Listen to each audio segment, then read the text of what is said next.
Hello hello आई, राधा बोलते। राधा बोल, कशी आहेस? मी बरी आहे, तुम्ही कसे आहात सगळे? ठीक आहेत, तुम्ही कसे आहात? आई काय झालंय? नाही काय नाही ग, ठीक आहे सगळं। आई एक विचारू? मी इकडे माहेरी राहतेय, तिकडे यायला वेळ मिळत नाही म्हणून रागावलायत माझ्यावर? अगं नाही ग, खरंच नाही राधा, उगीच काहीतरी डोक्यात घेऊ नकोस। अहो म्हणजे यांनीच मला सांगितलं, प्रथमेशला प्रथमेश म्हणूनच जगू दे म्हणून। मग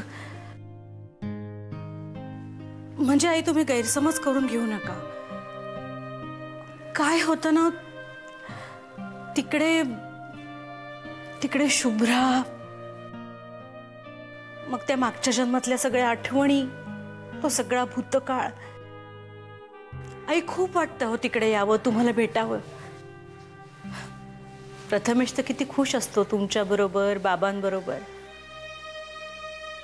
पण अगं असू दे, मी काय म्हटलं का? आणि बरोबरच आहे तुमचं, किती दिवस भूतकाळाचा विचार करत राहणार ना?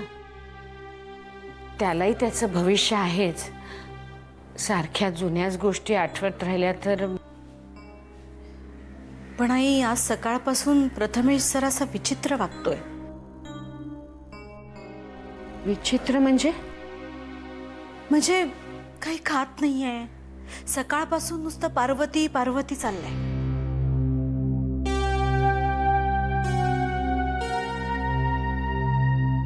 शुभ्रा आहे?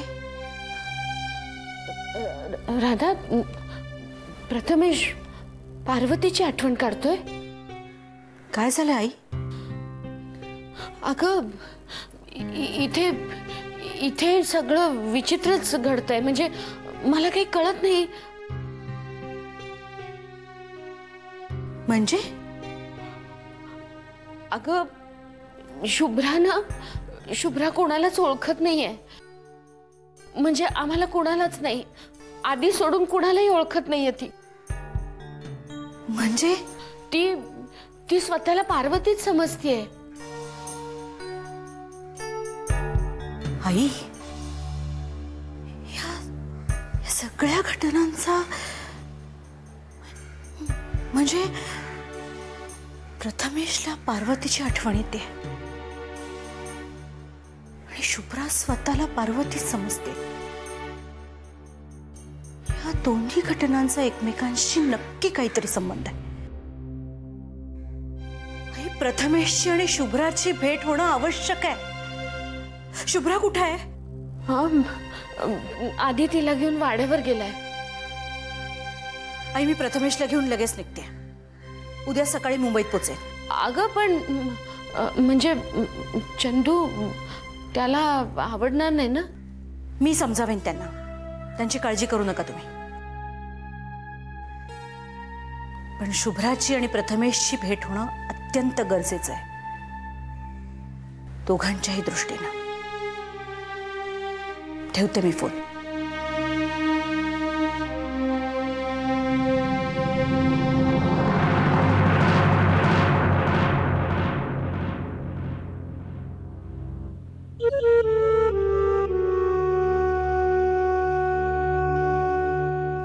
ये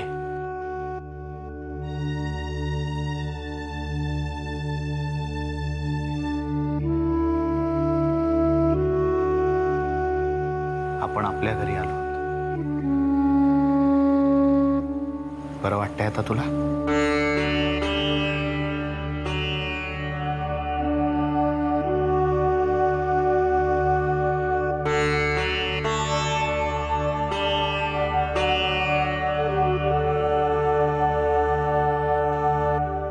पार्वती,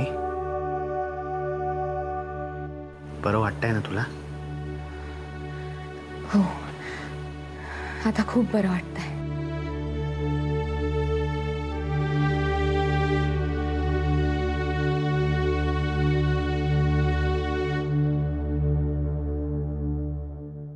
अहो हे काय, हे माझं छायाचित्र इथे का लावलंय? मी तुम्हाला सांगितलं होतं ना हे असं प्रदर्शन मांडू नका म्हणून. काढा बघू ते आधी. हो काढूया ना. मी काय म्हणतो पार्वती, तू थोडा आराम कर, तुला दगदग झाली. दिनू, दिनू कुठे आहे? दिनू. पार्वती, पार्वती बहिणी. हे आजोबा आपल्याकडे कोणी पाहुणे आलेत का? तू यांना ओळखलं नाहीस? पार्वती बहिणी. आजोबा तुम्ही ओळखता मला? मी नाही ओळखलं तुम्हाला. अहो सांगा ना, दिनू कुठे आहे? भागीरथी वंशही दिसत नाहीये. कदाचित स्वयंपाकघरात असतील, मी बघून येते. दिनू, वंश. शुभ्रताई असं काय वागताय? काय झालं त्यांना? मला काही लक्षात येत नाही. काय? ती शुभ्रा नाहीये, ती आता पार्वती आहे.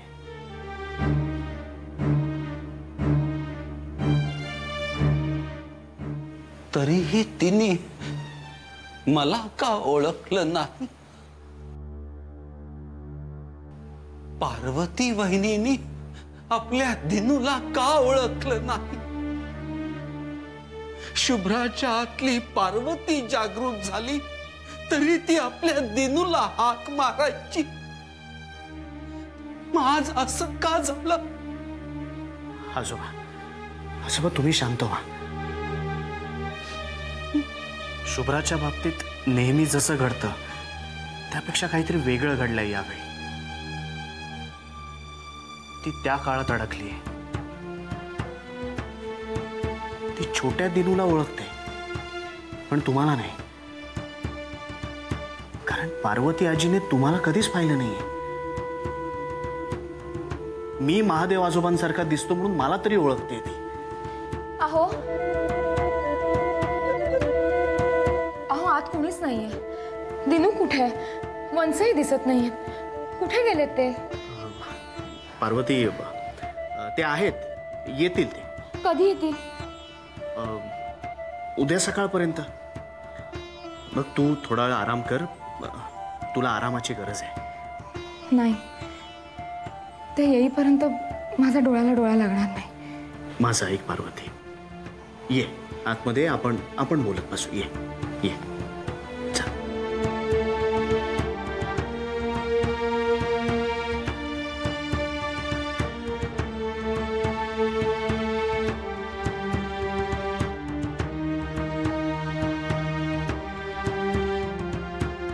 पार्वती बहिणी, हे काय चाललंय? नियतीने हा कुठला नवा खेळ रचलाय? श्रीराम, श्रीराम.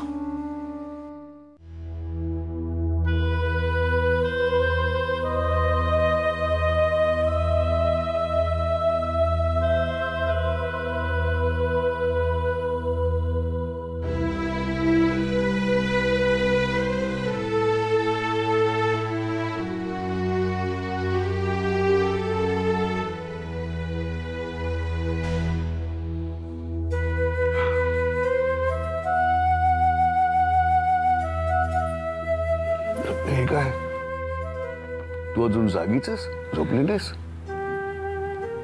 तुम्ही जणू काही गाढ झोपलाच होतात. अगं तसं नाही का, पण मी तुझ्यासारखी चिंता करून डोक्याला त्रास करून घेत नाही. चिंता असं नाही हो, पण विचार येतातच ना डोक्यात. आता शुभ्रा तिकडे वाड्यावर गेली आहे, काय करत असेल तिथे? कुणालाच ओळखत नाही ती. विष्णूला नाही ओळखणार, बाबांना नाही ओळखणार. मग किती परखं वाटेल तिला तिथे. पण आधी आहे ना तिच्या बरोबर, सगळ्यात जवळची व्यक्ती तिच्या बरोबर आहे. हो, पण आधीला तरी कुठे ओळखते ती? म्हणजे महादेव म्हणून ओळखते ना, आधी म्हणून नाही. चांगलंच आहे ना, पण त्यामुळे तिच्यातल्या पार्वतीशी संवाद साधू शकेल, तू तिला समजावू शकेल. आणि शुभ्राला काही आठवलंच नाही तर हो. अगं अशी पार्वतीच ती राहिली तर आपल्याला सगळ्यांना कधी ओळखणार नाही का ती? म्हणजे काय कायम आधीला महादेवच बनून राहावं लागेल? तू झोप आता. जितका जास्त विचार करशील ना तेवढे जास्त प्रश्न पडतील तुला. झोप.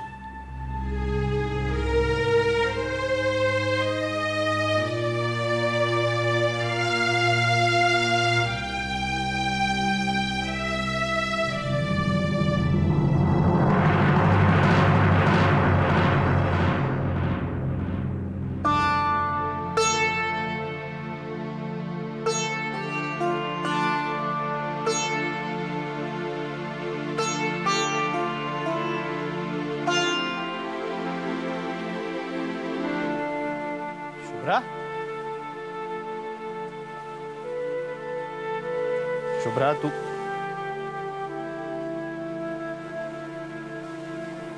पार्वती,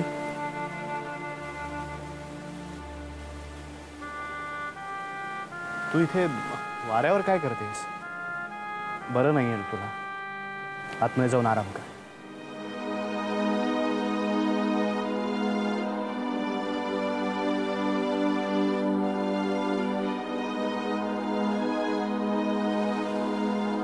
जा ना आतमध्ये, जाऊन पड थोडा वेळ.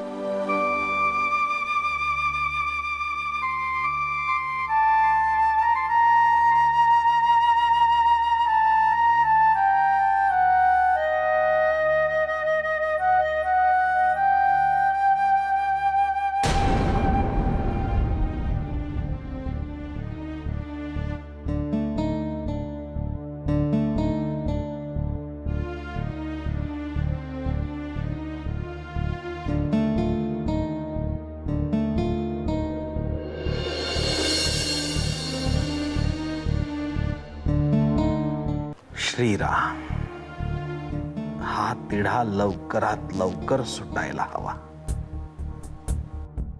एकदा का हा तिढा सुटला की मग शुभ्रा आणि पार्वती बहिणीचाही तिढा सुटेल. सगळी कोडी उलगडत जातील. माझं मन मला सांगतंय की शुभ्राचं पार्वती वहिनी होणं हे एक निमित्त असेल. या कोड्याचं उत्तर शोधण्यासाठी.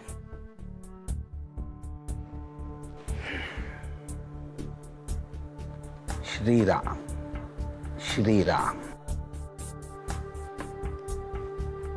ही पेटी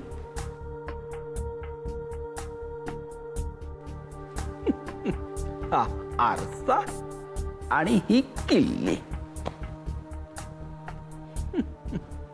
दुसरं काहीही कळत नाहीये. श्रीराम, श्रीराम.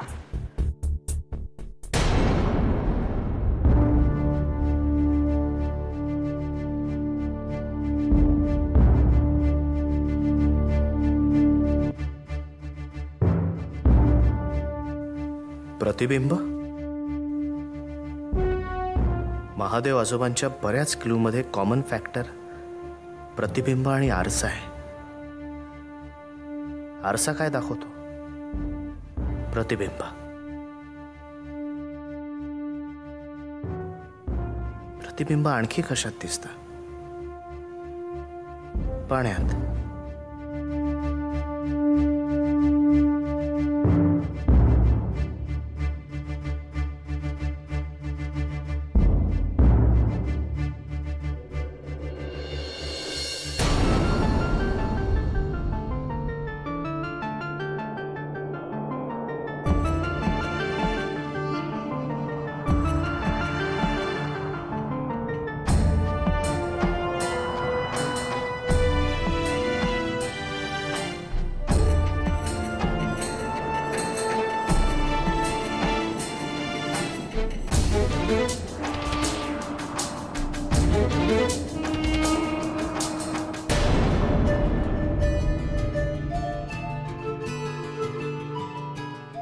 2/46 34/5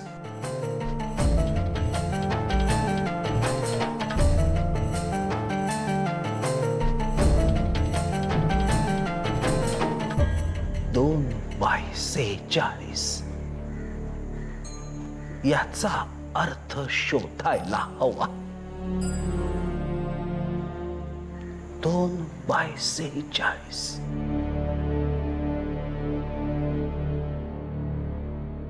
आरसा, प्रतिबिंब, आकडे,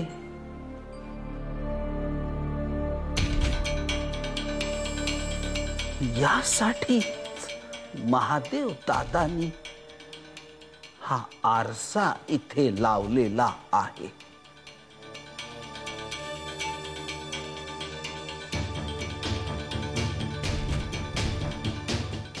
दोन बाय 46 निसर्गाचा आरसा पाणी, त्या पेटीच्या झाकणाचा आरसा हेच तर सुचवत नसेल.